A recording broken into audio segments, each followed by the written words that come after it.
अस्सलामुअलैकुम। मोहम्मद अज़हर सिद्दीक अपने programme maths views के साथ हाजिर खिदमत है।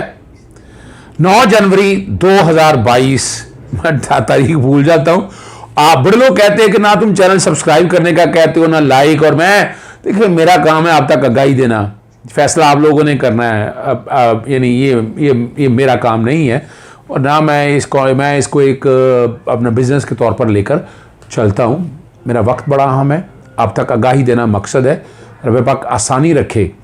2-3 इश्यूज़ है, बहुत अहम है, इस पर गुफ्तगू करनी है। आज आपको पता है इतवार का दिन है।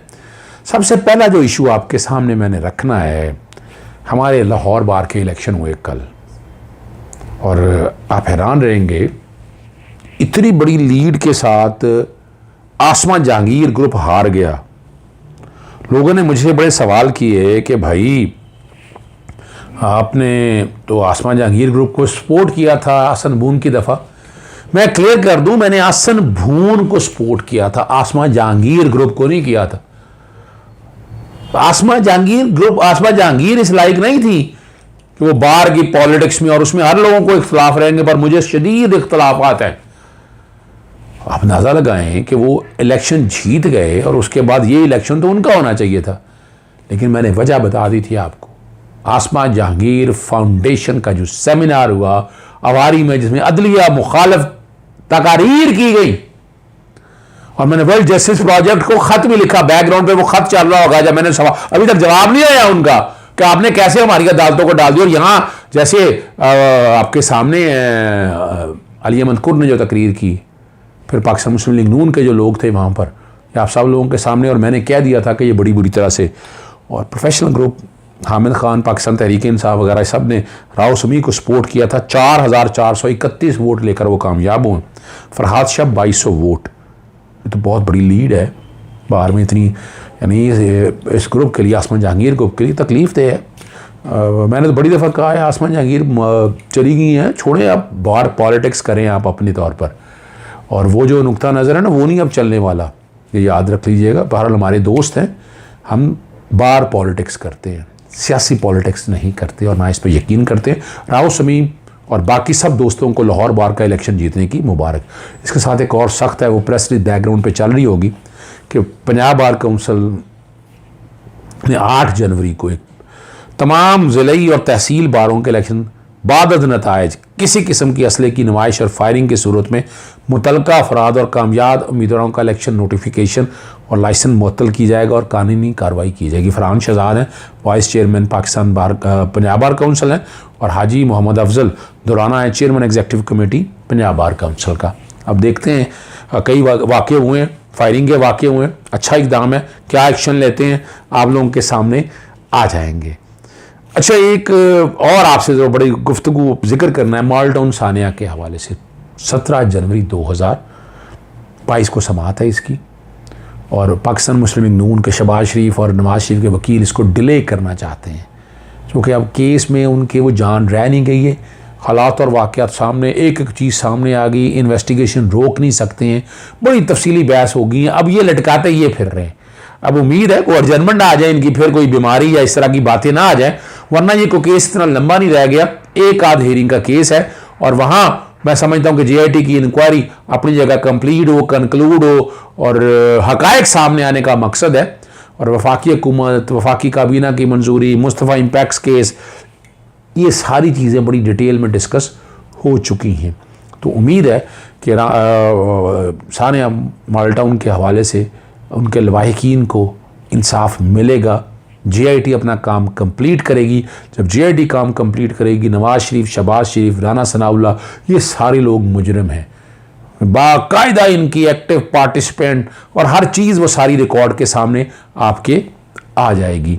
अगला इशू जो आपके सामने बड़ी तफसील में, इसको मैं आपको पहले बता चुका हूँ कि वफाकी हुकूमत ने फ़ैसला कर लिया है, और देर आए दुरुस्त आए।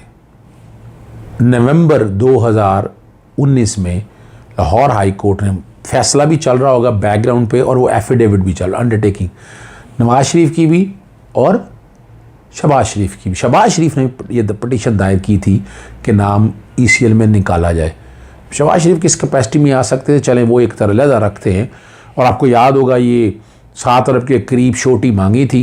वफाकी हुकूमत ने इजाज़त दे दी थी इन्हें मुल्क से बाहर इलाज कराने की नवाज शरीफ को, लेकिन 7 अरब की शोटी मांगी थी। वो शोटी नहीं दी इन्होंने और 50 रुपये का स्टैम्प पेपर मशहूर ज़माना ये हो गया। और उसी फैसले के अंदर लिखा था कि पीरियोडिक रिपोर्ट्स देनी है नवाज शरीफ की, और शहबाज शरीफ ने पाबंद किया था कि नवाज शरीफ को भाई को लाने के हवाले से।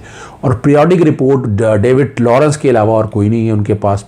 अस्पतालों का मेडिकल बोर्ड जो हमारे यहाँ बैठता है, इस तरह की कोई रिपोर्ट नहीं है जो ये साबित कर सके और एक सजा याफ्ता मुल्ज़िम बाहर बैठा हुआ है। कानून में ऐसी कोई गुंजाइश मौजूद नहीं है। कब तक लटकाते रहेंगे वो आप लोगों के सामने है। एफिडेविट ये सारा ड्रामा अपना वीज़ा एक्सटेंशन के हवाले से करते रहे, मेडिकल ग्राउंड पे अब है नहीं, और वो उनकी फ़र्स्ट ईयर ट्राइब्यूनल में रिजेक्शन लिखी हुई है, वो पॉसिबल नहीं है। हालांकि लाहौर हाई कोर्ट के फैसले में लिखा था, हमारा जो कमिश्नर कौंसलेट जनरल वो नवाज शरीफ से रब्ता करके मेडिकल रिपोर्ट्स अभी तक लिखा नहीं है। और मैं आपको प्रोग्राम में पहले कह चुका था, मेरे प्रोग्राम पुराने देख लें, अटॉर्नी जनरल ने भी कोई फैसला किया अगर पहले वहाँ से रिपोर्टें ली जाएंगी। पहले वहाँ कहाँ से रिपोर्टें ली जाएंगी? इंग्लैंड से, नवाज शरीफ से। और वो आपके पास बेस है बुनियाद का ये फ़ैसले को वापस लेने के हवाले से। और ये फ़ैसला वापस लेने के बाद फिर अगली कार्रवाई क्या होती है, और जो कि यहाँ पर इन्होंने शोटी तो दी नहीं, 50 रुपये की अंडरटेकिंग दी है। अब ज़ात के हवाले से, पाबंदी के हवाले से तौहीन अदालत की कार्रवाई मैंने आपको कहा था शहबाज शरीफ के ख़िलाफ़ शुरू हो सकती है कि वो अपने भाई को पेश करें। नवाज शरीफ ने अंडरटेकिंग दी है, उनके ख़िलाफ़ भी कानूनी कार्रवाई आगे हो सकती है कि झूठी अंडरटेकिंग दी है, गलत अंडरटेकिंग दी है। फौजदारी मुकदमात भी और सिविल रिस्पॉन्सिबिलिटी के कॉन्टेक्स्ट में और तौहीन अदालत की कार्रवाई के हवाले से ये प्रोसीडिंग सारी उनकी शुरू हो सकती है। अटॉर्नी जनरल का फ़ैसला यही है कि वहाँ इंग्लैंड से बाकायदा जो है मेडिकल रिपोर्ट्स या रिकॉर्ड वो सारा मंगवाया जाए। ये सही और आसन फ़ैसला है। पहले कहा गया कि यहाँ दरख्वास्त दायर की जाएगी, और कहा गया था ना जनवरी के तीसरे हफ्ते में, वो ऑर्डर में आप बैकग्राउंड पे देख रहे होंगे कि तीसरे हफ्ते में फ़िक्स करना है, तो वो फिक्स तो हुआ नहीं। और आज यानी 2020, 2021 और 2022 2 साल बाद हम जनवरी में बैठे हैं। वैसे तो नवंबर से लगाएं तो 2 साल 2 महीने बनते, लेकिन फिक्सेशन का केस का लगाएं तो 2 साल लाहौर हाई कोर्ट में भी ये केस फिक्स नहीं हो सका। राणा शमीम साहब, आपको पता है उस वक्त वो सरदार शमीम साहब, ये भी शमीम वही हैं अपना जो ख़ास तौर पर आपको याद है हुदैबिया मेल का फ़ैसला देने वाले, और जो छुट्टी वाले दिन भी ज़मानतें दे दी थी, ये साबका चीफ जस्टिस हैं लाहौर हाई कोर्ट के। तो वो अब यहाँ केस लगेगा और सख्त कार्रवाई होने की उम्मीद है, लेकिन वफाकी हुकूमत अब ये काम करेगी और ये सामने लाएगी तो बड़ा मुश्किल है उनका बाहर ठहरना, नहीं तो तौहीन अदालत की कार्रवाई की जा सकेगी। अगले प्रोग्राम में हम चलेंगे अपना चलें एक और ख़ास तौर पर कहा गया कि मैं बात करूं इस हवाले से, वो लाहौर हाई कोर्ट की इद्दत पूरी किए बगैर शादी करने वाली ख़वातीन के मुतालिक अहम फ़ैसला है। और लाहौर हाई कोर्ट ने इद्दत के दौरान जो शादी का जो इक़दाम है ना, उन्होंने कहा जी वो ज़ना के ज़िम्मे में नहीं आता। इद्दत गुजारे बगैर शादी फासद हो सकती है, वाइड, लेकिन उसे बातिल कराई नहीं, शादी मानी नहीं जा सकती है। और इद्दत के मुकम्मल किए बगैर शादी को ज़ना करार देने की दरख्वास्त जो है ना वो खारिज कर दिया। जस्टिस अली बाजवा ने 9 सफ़ात पर यह फ़ैसला जारी किया है। साबका बीबी आमना की इद्दत पूरे बगैर दूसरी शादी करने पर ज़ना के मुकदमे के लिए रजू किया था, और दरख्वास्त गुजार अमीर बख्श ने मौक़िफ़ इख्तियार किया था कि आमना ने अदालत से तनसीख निकाह का फ़ैसला लेकर अगले रोज़ इस्माइल से शादी कर ली। और अदालत ने जो फ़ैसला दिया अगर दुरुस्त मान भी लिया जाए तो तब भी शादी बातिल नहीं है।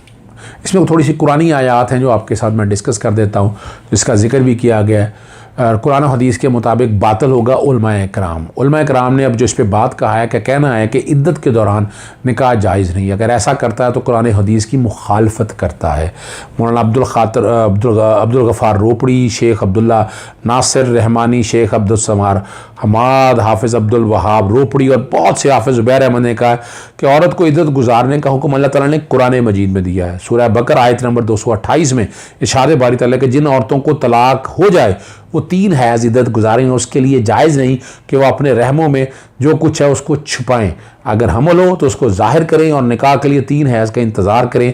इस दौरान उनके खामन चाहें तो उनको ले जा सकते हैं। इधर तो गुजारना अल्लाह ताला का हुक्म है और औरत उसकी पाबंद है। उलमा का ये भी कहना है कि सूरह बकर की आयत नंबर 236 में वाज़े हुक्म है कि दौरान इद्दत औरत निकाह नहीं कर सकती। अबू दाऊद हदीस 2030 और इब्ने माजा हदीस 2746 में है कि आप सल्लल्लाहु अलैहि वसल्लम के दौर में एक आदमी का निकाह हुआ तो औरत हमल से थी। ये मामला हुजूर नबी करीम सल्लल्लाहु अलैहि वसल्लम की अदालत में पहुँचाया गया तो आपने इस निकाह को बातिल करार देकर अलहदगी इख्तियार करने का हुक्म दे दिया। यानी वो शादी बरकरार नहीं रह सकती। जना वाला मामला एक तरफ फॉर द टाइमिंग अगर रख लिया जाए और उन्होंने कहा है कि अगर लाइलमी की बुनियाद पर निकाह कर ले तो उस पर हद लागू नहीं होती। अगर जानते हुए कोई निकाह करता है तो उस पर जना की हद लागू होगी। उन्होंने लाहौर हाई कोर्ट का मुतालबा किया कि इद्दत के फैसले पर नज़रसानी की जाए। ये मैंने आपके सामने पोजीशन रख दी है। फैसला बैकग्राउंड पे भी चल रहा होगा। आगे आपको लेकर चलते हैं प्रोग्राम के आखिरी हिस्से की तरफ। हमजा चॉइस साहब मौजूद होंगे फ़ौरन फंडिंग केस में और ख़ास तौर पर आज गरीदा फ़रूकी का जो तरीका है वारदात है। आपको पता है नवाज शहबाज शरीफ के आगे पीछे ये फ़ोटो लगाते फिरती रहती थी और फिर अता तारर के साथ जो आपने वो सवाल के एक्सचेंज वगैरह के हवाले से और फॉरेन फंडिंग का उससे आगा जो इनके प्रोग्राम में बात हुई उससे आगे हालात और वाक़यात बिल्कुल सच्चाई के साथ मैंने अमजद चॉइस से कहा कि वो उस पर तहकीक करके ये सारी बात करें। चलते हैं अमजद चॉइस साहब के साथ। अस्सलाम वालेकुम नाज़रीन, आज की जो मेरी स्टोरी है ये फॉलो अप है मेरी जो कल स्टोरी आई है यूएसए के आसिफ चौधरी के साथ जो फॉरेन फंडिंग केस और बैरी सी स्नैप के बारे में जो इन्फॉर्मेशन और इंटरव्यू आपने सुना है वो इंटरव्यू मैंने परसों कर लिया था। कुछ मसरूफियात होने की वजह से कुछ और करंट ख़बरें आने की वजह से हमारे चैनल पे ये चीज़ चल नहीं सकी तो वो जो है वो कल चली है। तो उसके बाद मैंने ये गरीदा फ़रूकी साहबा का जो प्रोग्राम है जिसमें फ़रूख हबीब और अता तारर जो हैं वो शामिल थे और उनकी गुफ्तगू मैंने सुनी। वो क्लिप भी मैं आपको सुना देता हूँ। इंदरजीत दोसांझ कौन है? Indian national. इसको क्या इसने पाकिस्तान में वोट देना है? इंदरजीत दोसांझ ने जो इंडियन नेशनल है वो फंडिंग क्यों भेज रहा है? उसका क्या मकसद है? या ये एक जू है, जूइश आदमी है बैरी, ये क्यों फंडिंग दे रहा है पीटीआई को? गैर मुल्की अफराद जिनका किसी और ममालिक से किसी और मुल्क से ताल्लुक हो वो पॉलिटिकल पार्टीज को तब फंड करते हैं जब उनका कोई मकसद हो, कोई इंसेंटिव हो या पता हो कि जब ये बरसरे इक़्तिदार आएंगे तो ये हमारी फलां पॉलिसी या हमारे मफादात का तहफ़्फ़ुज़ करेंगे। ये तो सेंस नहीं बनती ना कि ये इंडियन नेशनल और ये जूइश आदमी ये पीटीआई को फंडिंग कर रहा है। भाई क्यों? अगर फिलैंथ्रोपिस्ट के तौर पे कर रहे थे तो शौकत खानम को करते। तहरीके इंसाफ के अकाउंट में पैसे भिजवाने का क्या ताल्लुक है? ये मोहम्मद अरशद है, इसकी 25,000 रुपया तनख्वाह है, ये बनी गाला में मुलाजिम है, इसके अकाउंट में लाखों रुपया आ रहा है। जब आपने उस पैसे को फ्रॉडुलेंटली इलीगली इस्तेमाल करना हो और वो ऐसे सोर्सेज से हारा हो जो एंटी पाकिस्तान हो। ये बैरी सी शनैब जिसका आप नाम लेते हैं ये कामोकी का आसिफ चौधरी है जिसका खानदान भी कामोकी के अंदर बैठा हुआ है और वो खुद वहां पर जो इमिग्रेशन फर्म है वहां पे काम करता है और ये रिकॉर्ड आपने फारा की वेबसाइट से लिया है। फारूक साहब ये जो बैरी है, ये जो बैरी शो है, आप कह रहे हैं कि ये कामोकी का कौन है तो इसका नाम बैरी कैसे हो गया? कामोकी का आसिफ सुन तो लेना, कामोकी का आसिफ चौधरी है। अच्छा। ये बैरी सी शनैब वहां पर एक इमिग्रेशन फर्म है। अच्छा। मैं आपको उनका टेलीफोन नंबर दे देता हूं। उन्होंने खुद मीडिया के ऊपर आगे इसको रिफ्यूट किया है। वो उनके पास उनके चेक्स होते हैं क्योंकि वो उस फर्म के अंदर काम करते हैं। हमने ऑफिशियल चेक किस तरह एक प्राइवेट एम्प्लॉय इस्तेमाल कर सकता है? तो हमने नहीं एक मिनट देख लेना। अगर तो फिर मुझे आप ये बताएं ना, तो फिर वो मुझे बताएं इजराइल और भारत की फंडिंग कैसे होगी। देखिए जैसे ये कह रहे हैं ना, ये बैरी जो है ये आसिफ चौधरी है, कामुकी से इसका ताल्लुक है। ये बड़ी अजीब बात है। ये अब इंदरजीत दोसांझ को भी कहेंगे कि ये चौधरी अली हक है, ये दीपालपुर का रिहायशी है, इसने पैसे भिजवाए थे। मैं हैरान हूं कि इतनी दीदा दलेरी कि मुझे तो समझ नहीं आ रही कि ये बैरी क्यों लिखा हुआ है। फिर जी ये जो क्लिप है, इस क्लिप से रिलेटेड हम आपको जो है वो एक ट्वीट भी दिखा रहे हैं जिसमें ये भी इल्ज़ाम लगाया जा रहा है मुबैना तौर पर अता तारड़ ने जो है वो मैसेज किया गरीदा फ़रूकी साहिबा को, और फिर ये सारी कंस्पिरेसी आ रही है, इस तरह की चीज़ें हैं, लोग इसके ऊपर बात कर रहे हैं, ट्वीट कर रहे हैं। लेकिन यहाँ पे जो मामला डिस्कस हो रहा था उसके बारे में मेरे पिछले इंटरव्यू में आसिफ चौधरी साहब के साथ क्लैरिटी आ चुकी थी, लेकिन कुछ चीज़ें गालबन जो हैं वो और क्लियर करना ज़रूरी है। एक तो ये कि ये जो कहा जा रहा है कि कामों की के बैरी सी स्नैप एक लतीफ़ा ही बन गया है। बेसिकली बात यह है कि आसिफ चौधरी साहब जो हैं वो एक वकील हैं, सोलिसिटर हैं, और वो जिस फर्म में काम करते हैं basically it's like a partner, उनकी पार्टनरशिप ही आप कह लें उनके साथ है, बैरी के साथ, और बड़े अरसे से वो उनके साथ, उनका ये वाला ऑफिस जो है जहाँ का ये चेक दिया गया था इसके all in all Asif Chaudhary हैं, और उनके पास पूरा राइट है कि वो उस फर्म का चेक जो है वो दे सकते हैं, और उसकी अमाउंट $10,000 से भी अबव तक भी अगर चाहें तो वो दे सकते हैं। वो इशू नहीं है क्योंकि बैरी सी स्नैप ने उनको इसका अलाउ किया हुआ है। पूरी सिचुएशन बता चुके थे कि जब वहाँ पे वो गए तो उनके पास कैश नहीं था और अपना चेक बुक नहीं थी। वो नॉर्मली अपनी चेक बुक जो ऑफिस की है वही रखते हैं, और पिछले अरसा 10 साल 12 साल से वो ये इसी तरह काम करते हैं। तो उन्होंने वो चेक जो है दिया और चेक के ऊपर अपना नाम आसिफ चौधरी लिखा। लेकिन जब फारा की उस वेबसाइट से जहाँ से ये सारी इंफॉर्मेशन ली गई है उसको ऊपर इनका जो है बैरी सी स्नैप का नाम आया, और वहाँ पे चूँकि वो जू फर्म थी, फर्म जो है वो जू है, जू के बारे में भी बता चुके हैं कि वो इज़राइल से उनका कोई तल्लक नहीं है, यहूदी वो ज़रूर हैं, लेकिन ये $200 की जो बहुत बड़ी इमदाद कर दी और उससे जनाब पाकिस्तान में तूफान बरपा है। सबसे पहले तो ये बात क्लियर कर दें कि आसिफ चौधरी साहब ने डिटेल इंटरव्यू में बताया कि ये एक फ़ंड रेजिंग फंक्शन था और इसके अंदर तकरीबन $200 का टिकट था, इसमें डिनर था। इसके अलावा तारड़ साहब इस प्रोग्राम में कह रहे हैं ये इंद्रजीत दोसांझ जो है ये भी कामों की क्या रिहायशी है, क्या ये फलाना है, ये फलाना चौधरी है। बात यह है कि इंद्रजीत दोसांझ जो है वो बेसिकली कैलिफोर्निया का रहने वाला है। अब वो कैलिफोर्निया में है चूँकि इमरान खान एक क्रिकेट सिंबल थे, लोग उनको पसंद करते थे, बहुत सारे बांग्लादेशी, बहुत सारे इंडियन और दीगर लोग जो हैं वो उनको मिलने की गर्ज से वहाँ पे आए। तो जब टिकट $200 का था, वहाँ पे आपने पे करना था, तो उसने भी अपनी चेक बुक से किया और उसका नाम वहाँ पर इंडियन था, वो एक फ़ैन की हैसियत में था। $200 उसके, $200 इसके, लें जी पाकिस्तान में फ़ॉरेन फंडिंग पीटीआई जो है वो एक एजेंट साबित हो गई, यहूदी एजेंट भी साबित हो गई, इंडियन एजेंट भी साबित हो गई।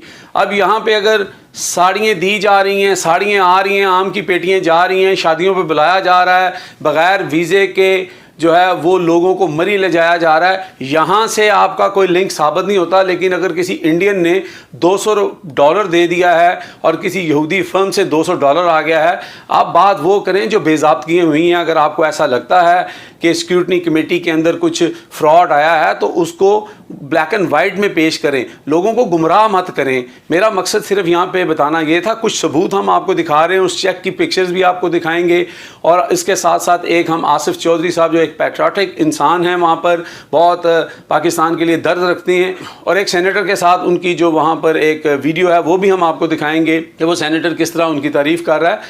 I just want to say how wonderful it is to be here with some leaders within the Pakistani community in the United States who are patriots, who stand in solidarity against hatred and bigotry, against Islamophobia, anti-immigration, xenophobia, but more importantly, that are invested for generations and generations in our country to make it more prosperous, more inclusive, more successful for everyone.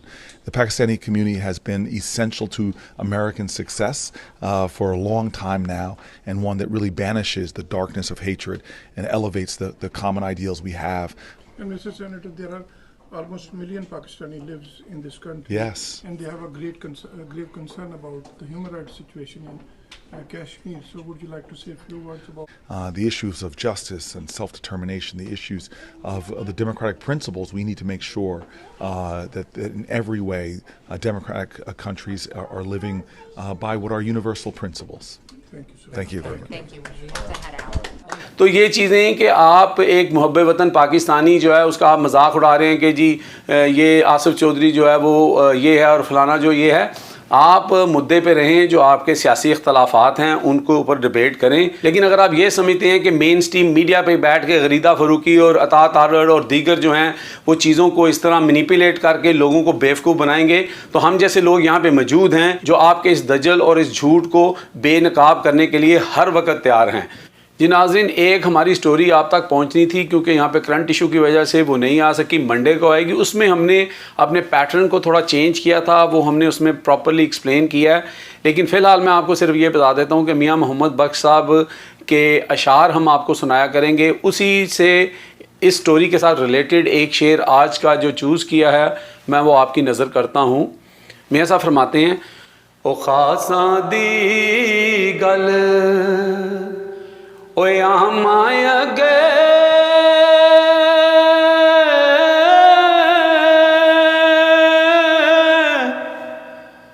ते नहीं मुनासिब करनी,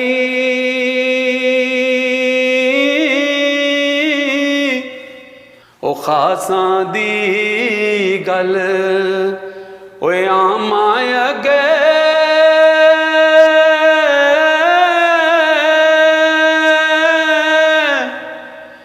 नहीं मुनासिब करनी,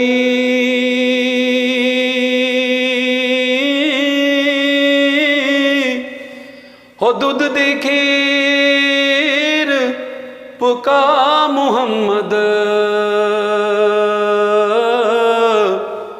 ते कुत्तियां गए तरनी।